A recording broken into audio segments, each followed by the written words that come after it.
നമസ്കാരം. മലയാളി വാർത്തയിലേക്ക് സ്വാഗതം. വയനാട്ടിൽ പുനരധിവാസ നടപടികളിൽ അതീവ ജാഗ്രതയോടെയുള്ള തീരുമാനങ്ങൾ കൈക്കൊള്ളേണ്ടതുണ്ടെന്ന് കേന്ദ്ര സഹമന്ത്രി സുരേഷ് ഗോപി. ഇന്ന് പാർലമെന്റ് സമ്മേളനം ഉണ്ടായിരുന്നു. അവിടെ പോകുന്നതിന് തൊട്ടു മുന്നേ മാധ്യമങ്ങളോട് പ്രതികരിക്കുകയായിരുന്നു അദ്ദേഹം. ജില്ലാ ഭരണകൂടത്തിന്റെ വിലയിരുത്തലിന് ശേഷം കൂടുതൽ പ്രവർത്തിക്കുമെന്നും സുരേഷ് ഗോപി പറഞ്ഞു. തനിക്കൊരു റിപ്പോർട്ട് അവർ അയക്കും, അത് താൻ പരിശോധിക്കുമെന്നും താൻ ദുരന്ത സ്ഥലത്തേക്ക് പോയിരുന്നുവെന്നും അദ്ദേഹം മാധ്യമങ്ങളോട് പ്രതികരിച്ചു. വിഷയം സംബന്ധിച്ച എല്ലാ വിവരങ്ങളും ജില്ലാ ഭരണകൂടത്തിൽ നിന്ന് കിട്ടണം, അത് സംസ്ഥാന സർക്കാരും അംഗീകരിക്കണം. അതിനുശേഷം താൻ പ്രധാനമന്ത്രിക്ക് മുന്നിൽ ഈ ഒരു റിപ്പോർട്ട് എത്തിക്കുമെന്നും സുരേഷ് ഗോപി വ്യക്തമാക്കി. പുനരധിവാസ പ്രക്രിയകളിൽ വളരെ ശുഷ്കാന്തിയുള്ള ബുദ്ധിപരമായ തീരുമാനങ്ങൾ കൈക്കൊള്ളണമെന്നും സുരേഷ് ഗോപി മാധ്യമങ്ങളോട് പ്രതികരിച്ചു. അതേസമയം അദ്ദേഹം ഇന്നലെ വയനാട് സന്ദർശിച്ചിരുന്നു. അതിനുശേഷം അദ്ദേഹം സാമൂഹ്യ മാധ്യമങ്ങളിൽ പങ്കുവച്ച ഒരു കുറിപ്പ് വളരെ ശ്രദ്ധേയമായിരുന്നു.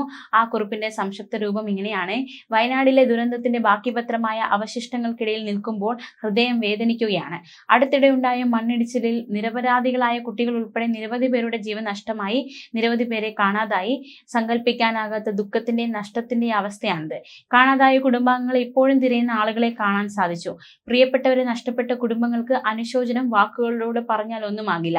ജീവിതം എത്ര ദുർബലമാണെന്നും എല്ലാം എത്ര വേഗത്തിൽ മാറുമെന്നും ഓർമ്മിപ്പിക്കുന്നതാണ് ഈ ദുരന്തം. വയനാടൻ ജനതയുടെ സഹിഷ്ണുതയും ധൈര്യവും ശരിക്കും പ്രചോദനം നൽകുന്നതാണ്. ഈ വിനാശത്തിനിടയിലും ഐക്യത്തിന്റെയും പിന്തുണയുടെയും ആത്മാവ് തിളങ്ങുന്നു. നമ്മുടെ സർക്കാരും വിവിധ ഏജൻസികളും ദുരിതബാധിതരെ രക്ഷിക്കാനും പുനരധിവസിപ്പിക്കാനും അക്ഷീണം പ്രയത്നിക്കുകയാണ്. ദുരിതബാധിതർക്ക് സഹായവും സാന്ത്വനവും നൽകുന്നതിന് ധൈര്യം കാണിക്കുന്ന എല്ലാ രക്ഷാപ്രവർത്തകർക്കും, സന്നദ്ധ പ്രവർത്തകർക്കും, ഉദ്യോഗസ്ഥർക്കും എന്റെ ഹൃദയംഗമമായ നന്ദി അറിയിക്കുന്നു എന്നായിരുന്നു സുരേഷ് ഗോപി പങ്കുവച്ച കുറിപ്പിൽ പറയുന്നത്.